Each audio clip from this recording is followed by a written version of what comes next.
Hi, I'm Marty Nimco. This is another of my fictional short stories. This one is called Pork and Beans. This guy threw 3 plastic cards from the window of his black Mercedes. One of us in the homeless camp just stared at it. Another one picked it up and flung it like a baseball card. Another guy picked it up. He came over to me. I was eating a can of pork and beans. I'm grateful it now comes in a pop-top can so I can open it without a can opener. He told me that a guy had just dropped a $100 gift card to a restaurant called La Frou-Frou and asked if I wanted to go with him. Duh. But when we got there, we looked at the menu in the window. $100 would maybe cover one person. The guy was a Christian, so he said, "You go." I tried to refuse, but he tossed the gift card on the ground and he walked off. I looked through the window and saw a man at a podium who seemed like a Walmart greeter, except he was in a suit. He smiled at a couple that came in with fancy clothes, and he escorted them into the restaurant itself. Well, finally I got the courage to walk in, and he said, "I'm sorry, La Frou-Frou has a dress code." I showed him the gift card and explained that some guy in a black Mercedes gave it to me, and he muttered, "That must be the owner. Wait." He strode off and returned, "Follow me," and he sat me in the corner by the kitchen door. Another man in a suit, this one wearing a bow tie, handed me, he's the waiter, like he was handing me a newborn baby, these 2 huge leather-bound books. They look like encyclopedia books. I opened one. It was the menu. The only thing I thought I understood was aqua. I figured that was water, and it was $7.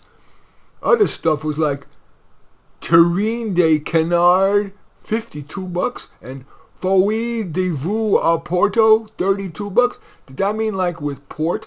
Port, I know. I looked at the other book, wines. There were 2 prices next to each one, like $20 and $98. I thought that meant that a bottle is $98 and a glass is $20. I had only my $100 gift card, no wine.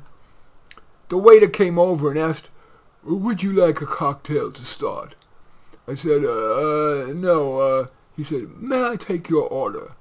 I had no idea what to order, let alone to say it in French, so I told him to get me whatever, but that I only have that $100 gift card. He nodded. He brought me a piece of chicken, some carrots, and cut up potatoes on the side. It was okay, but honestly, I liked my pork and beans better.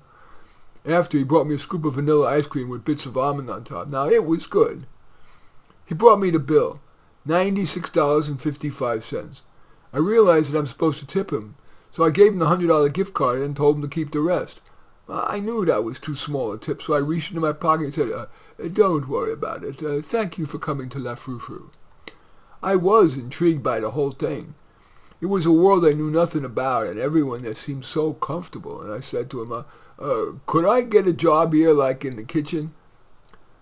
I guess his job is to not argue with the customers, so he said, "I'll see, sir." He came back and said, I'm sorry, the owner expresses his deep regrets, but there are no vacancies at this time." I was grateful to be out of there, but I still liked the idea of working at a fancy restaurant. As I started to walk back to the homeless camp, on the very same block as La Frou-Frou was another fancy restaurant, Il Maestro. I went in and asked its podium guy if they need help in the kitchen. He stiffened, but I said, "Please, will you check?"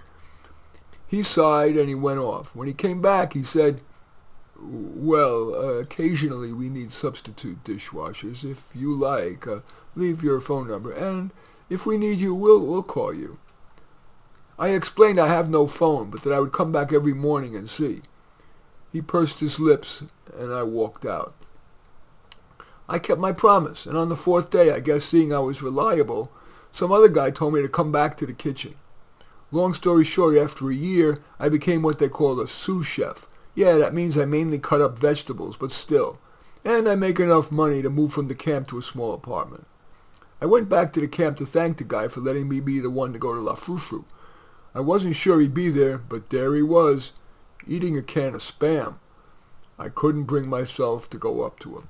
Anyway, that story is called Pork and Beans. As usual, I welcome your thumbs up and accept your thumbs down. I always look forward to your comments, and especially like it if you hit the share button below. Share on your social media so that my efforts can have broader impact. And I am flattered if you choose to subscribe to my channel, and certainly would welcome you taking a look at any of my 35 books. Perhaps most relevant is Light, short stories on life's brighter side, but all 35 are on Amazon. In any event, I thank you for watching. I am Marty Nemko.